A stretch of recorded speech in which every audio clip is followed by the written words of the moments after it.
দিনাজপুরের ঐতিহাসিক গোরের শহীদ ময়দানে এবারও একসঙ্গে ৩ লাখ মুসল্লি নামাজ আদায় করছেন। এশিয়ার সর্ববৃহৎ ঈদগাহ বলে দাবি আয়োজকদের। সেখানে আছেন আমাদের প্রতিনিধি শাহরিয়ার মিম। বিস্তারিত জানতে যুক্ত হচ্ছি তার সঙ্গে। আমরা এখন সরাসরি চলে যাচ্ছি সেখানে।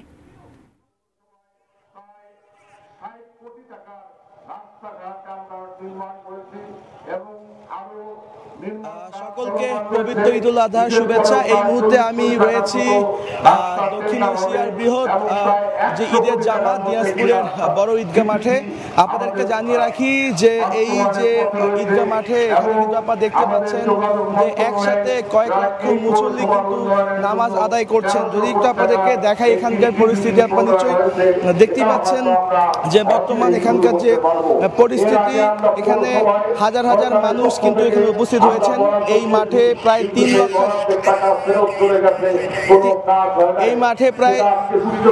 3 লক্ষাধিক মানুষ এই মুহূর্তে এখানে এসেছেন, তারা নামাজ আদায় করছেন। ভোর রাত থেকে গুড়ি গুড়ি বৃষ্টি হলেও বৃষ্টি থেমে যাবার পর রংপুর বিভাগের সকল জেলা সহ বিশেষ 2টি ট্রেনের ব্যবস্থা থাকায় সারা দেশের বিভিন্ন জেলা থেকে প্রায় 3 লক্ষাধিক ধর্মপ্রাণ মুসল্লি পবিত্র ঈদুল আজহা নামাজ আদায় করতে এখানে এসেছেন। বৃহৎ এই ঈদের জামাতে ইমামতি করছেন মাওলানা শামসুল আলম কাশিমি।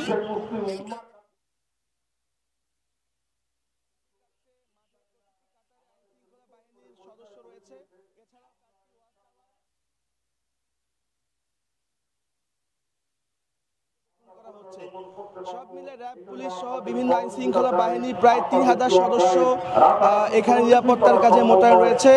এছাড়াও মুসল্লিদের সুবিধার্থে মাঠের চারপাশে 17টি প্রবেশ পথ, মুসল্লিদের জন্য 300টি উজুখানা, 40টি টয়লেট ও 5টি স্থানে সুপেয় পানির ব্যবস্থা রাখা হয়েছে। এই মাঠে এখন থেকে যদি জানাই রাখি যে 8:30 নাগাদ এই নামাজ অনুষ্ঠিত হওয়ার কথা রয়েছে। আজকে এখানকার আবহাওয়া অত্যন্ত চমৎকার আবহাওয়া, যদিও বৃষ্টি শেষে খুবই শীতল আবহাওয়া আমরা দেখতে পাচ্ছি। এখন যদি একটু আপনাদেরকে বলি, এই মাঠে যারা যারা নামাজ আদায় করবেন আপনাদেরকে একটু তথ্য দিয়ে রাখি যে এই মুহূর্তে এই মাঠে নামাজ আদায় করবেন জাতীয় সংসদের হুইপ ইকবালুর রহিম, দিনাজপুর জেলা প্রশাসক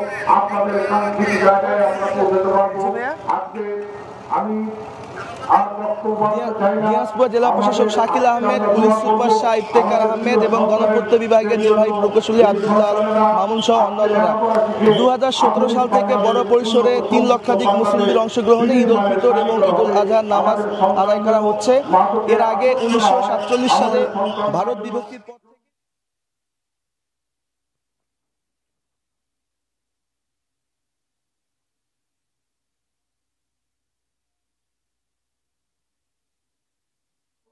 যে দিনাজপুরের যে বড় মাঠটি রয়েছে, আমরা বড় মাঠ থেকে আপনাদেরকে এই মুহূর্তে দেখাচ্ছি যে 8:30 নাগাদ এখানে কিন্তু এই নামাজ অনুষ্ঠিত হওয়ার কথা রয়েছে। এখন কিন্তু এই মাঠে আমরা দেখতে পাচ্ছি যে এই মাঠের যে ইমাম তিনি কিন্তু এই মুহূর্তে কথা বলছেন।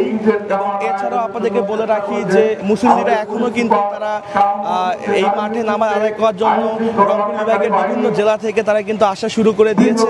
এবং আপনাদেরকে আরেকটি তথ্য দিয়ে রাখি যে এবারের এই ঈদে এই যে দিনাজপুরের এই বড় মাঠে নামাজ আদায় করার জন্য কিন্তু 2টি স্পেশাল ট্রেনের ব্যবস্থা রাখা হয়েছে, যার কারণে সারা বাংলাদেশের বিভিন্ন জেলা থেকে এখানে নামাজ আদায় করার জন্য লক্ষাধিক মুসল্লি এখানে কিন্তু এসেছেন। আমরা আশা করছি বা এখানকার সংশ্লিষ্টদের সাথে কথা বলে আমরা জানতে পেরেছি প্রায় 3 লক্ষাধিক মানুষ এবার এখানে উপস্থিত হবেন বলে আমরা জানতে পেরেছি। তো সবকিছু মিলে রংপুরের যে দিনাজপুরের যে বড় ঈদগাহ যে মাঠটি রয়েছে এখান থেকে কিন্তু আমরা আপনাদেরকে এখানকার অবস্থা দেখানোর চেষ্টা করছি। আপনারা নিশ্চয়ই দেখছেন যে মুসলিমরা কিন্তু এখানে